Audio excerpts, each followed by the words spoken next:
Você ficou sabendo do que está prestes a acontecer com os empréstimos consignados na folha de pagamento dos aposentados, pensionistas e também dos beneficiários do BPC Loas?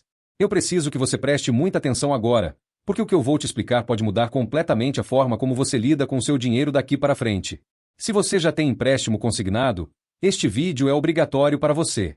Se você não tem, mas pode precisar um dia, esse vídeo também é para você.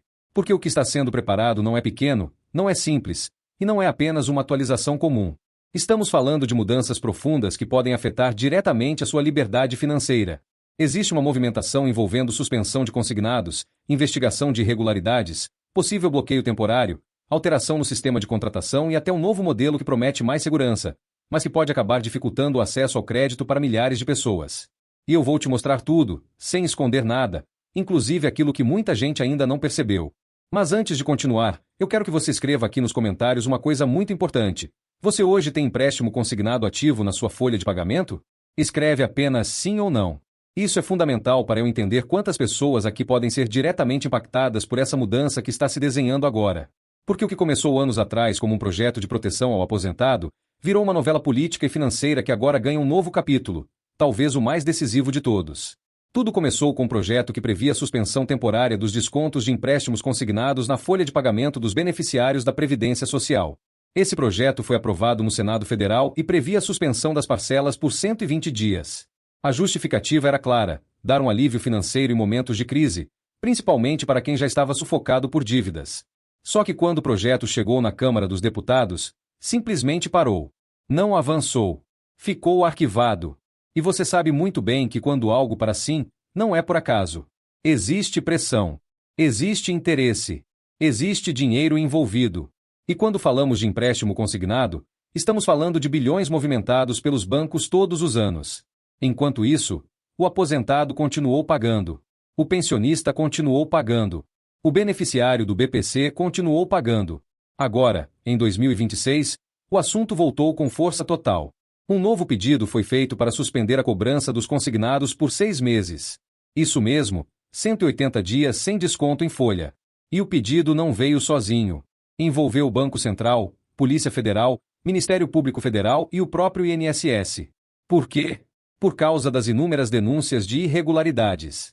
E aqui entra uma parte que talvez explique muita coisa que aconteceu com você. Quantas pessoas perceberam que o empréstimo parecia não acabar nunca? Quantas pessoas pagaram 2 anos, 3 anos, e de repente o prazo parecia recomeçar do zero? Isso tem nome: refinanciamento automático, renovação induzida, liberação de crédito sem solicitação clara. Funciona assim. Você fazenda um consignado de 60 meses. Começa pagando R$ 100 por mês. Depois de 24 meses, você já pagou quase metade.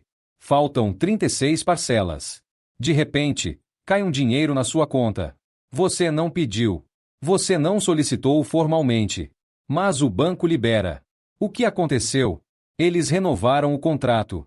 O prazo volta para 60, 72 ou até 96 meses. A parcela continua praticamente igual. Você não percebe. E a dívida recomeça. É por isso que tanta gente sente que o consignado virou uma bola de neve. E é exatamente por causa dessas situações que o debate sobre suspensão e reformulação voltou com força. Agora vem a grande mudança anunciada. O INSS está estudando implantar um sistema de contratação de consignado exclusivamente pelo aplicativo Meu INSS. A ideia, segundo o discurso oficial, é aumentar a segurança, evitar fraudes, evitar venda casada, evitar juros abusivos, criar uma espécie de leilão de taxas. Funciona assim. O aposentado entra no aplicativo, informa quanto quer pegar emprestado, por exemplo, R$ 10.000. Escolhe se quer que todos os bancos façam proposta ou apenas alguns. As instituições financeiras têm 48 horas para enviar uma oferta dentro do próprio sistema. O aplicativo mostraria a taxa máxima permitida e organizaria as propostas da menor para a maior. Parece organizado. Parece seguro. Parece moderno. Mas agora eu vou te fazer uma pergunta muito séria. Você sabe usar o aplicativo Meu INSS com segurança? Você sabe fazer simulação, autorização, dupla confirmação digital, leitura de contrato eletrônico? Porque a realidade é dura. A maioria das pessoas não sabe. Muitas não têm familiaridade com tecnologia. Outras não têm internet de qualidade. Algumas não têm ninguém para ajudar. E se a contratação passar a ser obrigatoriamente digital, Quem não souber mexer simplesmente ficará sem acesso ao crédito. E aqui está o ponto delicado. Ao mesmo tempo que prometem mais segurança, podem estar criando uma barreira gigantesca. O aposentado que hoje vai até o banco, conversa, tira dúvidas, pode não conseguir mais fazer isso da mesma forma. Pode depender exclusivamente do aplicativo. E se o sistema estiver fora do ar? E se houver instabilidade? E se a pessoa errar na autorização? E se alguém mal intencionado tiver acesso ao celular dela? A proposta fala em dupla confirmação. Primeiro o pedido, depois a assinatura digital no banco, depois a confirmação novamente no aplicativo. Em teoria, isso reduz fraude, mas na prática, pode confundir ainda mais quem já tem dificuldade. E não para por aí. Existe também a investigação sobre empréstimos não autorizados. Casos em que o dinheiro caiu na conta sem pedido formal. Casos de refinanciamento automático. Casos de margens comprometidas sem consentimento claro. Tudo isso está sendo apurado. Enquanto isso, fala-se em suspensão temporária dos descontos por 6 meses. Mas essa suspensão não é simples. Ela pode gerar acúmulo de parcelas. Pode empurrar o prazo para frente. Pode gerar impacto nos bancos. Pode travar novas concessões. E agora eu te pergunto outra coisa importante. Se suspendem por 6 meses, mas depois retomam cobrando o mesmo valor, isso resolve ou só adia o problema? Escreve aqui nos comentários a sua opinião sobre isso, porque esse debate é sério e precisa ser discutido com clareza. O que está acontecendo agora é uma combinação de 3 coisas: investigação de irregularidades, pressão política por suspensão temporária e criação de um novo modelo digital de contratação. Só que nem tudo que parece proteção é proteção de verdade. Às vezes, na tentativa de resolver um problema, criam outro ainda maior. Muitas pessoas dependem do consignado em momentos emergenciais. Não porque querem, mas porque precisam.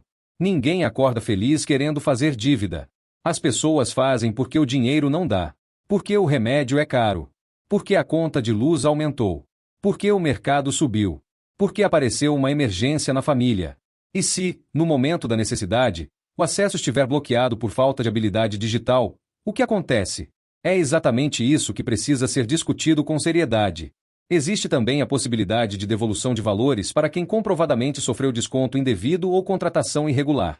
Mas isso ainda está em análise, investigação, apuração. O cenário está em movimento. E quem tem consignado precisa acompanhar de perto. Porque pode haver suspensão temporária. Pode haver mudança na forma de contratar. Pode haver bloqueio de determinadas instituições. Então presta atenção agora, porque o que eu vou te explicar pode definir como será o acesso ao crédito consignado daqui para frente para milhões de aposentados, pensionistas e beneficiários do BPC. Quando se fala em suspensão de 180 dias, muita gente imagina o seguinte cenário: durante 6 meses ninguém paga nada, ninguém tem desconto em folha e pronto, problema resolvido. Mas não é tão simples assim. Suspender não significa perdoar. Suspender não significa cancelar dívida. Suspender significa adiar. Se as parcelas forem apenas pausadas, elas podem ser jogadas para o final do contrato. Isso significa que quem já estava contando os meses para terminar o consignado pode ver o prazo se estender ainda mais. E se houver juros incidindo nesse período, o valor total pago pode até aumentar. É por isso que é preciso entender exatamente como essa suspensão será regulamentada, caso seja aprovada de forma definitiva. Agora entra outro ponto que quase ninguém está percebendo.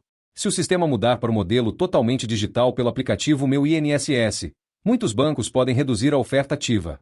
Hoje, o que acontece? Os bancos ligam, oferecem, fazem simulação, disputam cliente. Com o novo modelo de leilão interno, o aposentado teria que iniciar o processo.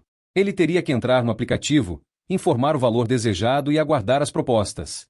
Isso muda completamente a dinâmica do mercado. Hoje o banco vai atrás do cliente. Amanhã o cliente teria que ir atrás do banco, dentro de um sistema que exige conhecimento digital. E isso, na prática, pode diminuir drasticamente a quantidade de operações realizadas. Para alguns, isso pode ser positivo, porque reduz o assédio telefônico e diminui contratações impulsivas. Mas para outros, pode significar dificuldade real de acesso quando o dinheiro for necessário. Existe também a questão da margem consignável. O próprio sistema faria pré-análise automática, liberando apenas o valor que se encaixa na margem disponível.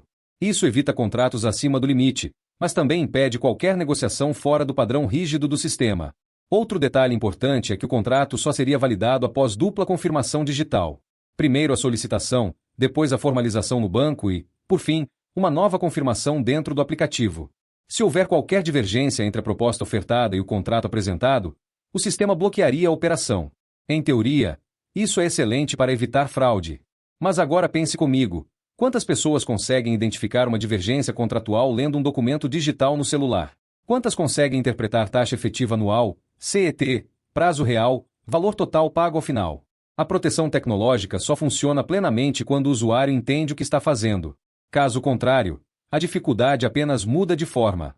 E enquanto tudo isso é debatido, as investigações continuam avançando. A apuração de contratos feitos sem autorização clara, refinanciamentos automáticos, descontos indevidos e possível atuação irregular de intermediários. Se essas irregularidades forem comprovadas em grande escala, pode haver bloqueio temporário de instituições específicas até que regularizem a situação. Isso significa que determinados bancos podem ficar impedidos de conceder novos consignados até que as investigações sejam concluídas. E isso também reduz a concorrência, o que pode afetar as taxas no médio prazo. Agora vamos falar de algo que preocupa muita gente: a possibilidade de devolução de valores. Se for comprovado que o contrato foi feito sem consentimento válido, assim a possibilidade de restituição. Mas isso depende de comprovação, análise individual e decisão administrativa ou judicial. Não é automático. Não é imediato. E não vale para todos os casos, apenas para situações comprovadamente irregulares. Enquanto isso, quem tem contrato ativo precisa acompanhar atentamente sua folha de pagamento, conferir extrato mensal, verificar se houve aumento de prazo, observar se entrou algum valor inesperado na conta. Porque muitas vezes o problema começa silencioso. Outro ponto sensível é o impacto emocional e financeiro da incerteza. Quando se fala em possível suspensão, muitas pessoas criam expectativa de alívio imediato. Se isso não acontecer da forma esperada, pode haver frustração.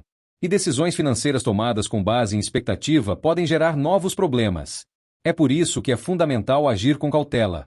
Se você já tem consignado, acompanhe sua margem. Se você não tem, mas pensa em fazer, aguarde definições mais claras sobre como o novo sistema funcionará na prática. Evite tomar decisão baseada apenas em promessa de mudança. O cenário atual mistura investigação, proposta de modernização digital, possível suspensão temporária e revisão estrutural do modelo de concessão. É uma reformulação que pode ser histórica, mas também pode gerar efeitos colaterais inesperados. E existe ainda uma pergunta que precisa ser feita com honestidade. Ao tentar proteger o aposentado de fraudes, o sistema pode acabar restringindo demais o acesso ao crédito para quem realmente precisa? Porque liberdade financeira não é apenas proteção contra a dívida. Também é acesso responsável ao crédito quando necessário. Se o modelo digital funcionar bem, com suporte acessível, atendimento humanizado e orientação clara, pode sim representar avanço. Mas se for implementado sem considerar a realidade tecnológica da maioria dos beneficiários, pode gerar exclusão. Estamos falando de milhões de pessoas que dependem do benefício para sobreviver. Qualquer alteração na folha de pagamento impacta diretamente o orçamento da casa. E por isso essa discussão precisa ser transparente. Eu quero que você continue acompanhando todas as atualizações, porque nos próximos dias podem surgir definições importantes sobre a suspensão dos 180 dias, sobre o novo modelo de contratação e sobre possíveis bloqueios de instituições investigadas. E antes de encerrar, eu quero que você escreva aqui nos comentários uma última coisa. Você acredita que o novo modelo digital vai proteger ou vai dificultar a vida do aposentado? Escreve apenas proteger ou dificultar. A sua opinião é importante porque essa mudança afeta diretamente quem está aqui assistindo. Fique atento, porque qualquer nova definição sobre suspensão, devolução de valores ou mudança na contratação pode impactar sua folha de pagamento de forma imediata. Assim que surgirem novidades concretas, a atualização precisa chegar até você com clareza e responsabilidade. O que está em jogo não é apenas um sistema novo. É o futuro do crédito consignado para aposentados, pensionistas e beneficiários do BPC. E decisões tomadas agora podem refletir por muitos anos na vida financeira de milhões de brasileiros.